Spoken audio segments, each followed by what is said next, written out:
નમસ્કાર, આપ જોઈ રહ્યા છો PR24 ક્રાઇમ એલર્ટ ન્યૂઝ.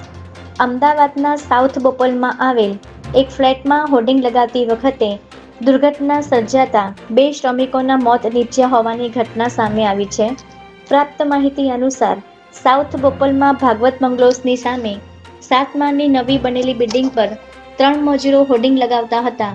તે સમયે થાંભલાના વાયર સાથે હોર્ડિંગ અડી જતા ધડાકાભેર બ્લાસ્ટ થયો હતો, જેથી મજૂરોનું સંતુલન ખોરવાઈ જતા તેઓ 7મા માળેથી નીચે પટકાયા હતા, જેમાં 2 મજૂરોના મોત થયા છે, જ્યારે રવિ નામનો વ્યક્તિ ગંભીર રીતે ઇજાગ્રસ્ત થતા સારવાર માટે હોસ્પિટલ ખસેડવામાં આવ્યો છે.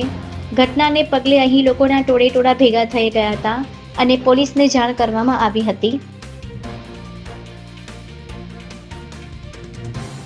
વીજળીના થાંભલા પર હોર્ડિંગ પડતા લાઇટના થાંભલાના વાયર તૂટી ગયા હતા અને બિલ્ડિંગ નીચે ઊભેલી ગાડી પર હોર્ડિંગ તૂટી પડ્યું હતું.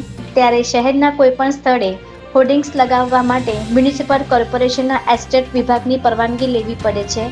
તેમ છતાં આ હોર્ડિંગ્સ લગાવવા માટે કોઈ મંજૂરી લેવામાં આવી ન હતી અને એજ એજન્સી તેમજ સોસાયટી દ્વારા રેન્ટ એગ્રીમેન્ટની હોર્ડિંગ લગાવવાનું નક્કી કરવામાં આવ્યું હતું. આ અંગે ડીવાયએસપી નીલમ ગોસ્વામીએ જણાવ્યું હતું કે બોપલ પોલીસ સ્ટેશન ખાતે ગુનો દાખલ કરી તપાસ હાથ ધરવામાં આવી છે. એડ એજન્સીને મજૂરોને મોકલ્યા હતા, ત્યારે સેફટી રાખી હતી કે નહીં તે બાબતે તપાસ કરી કાર્યવાહી કરવામાં આવશે. જય હિન્દ, જય ભારત.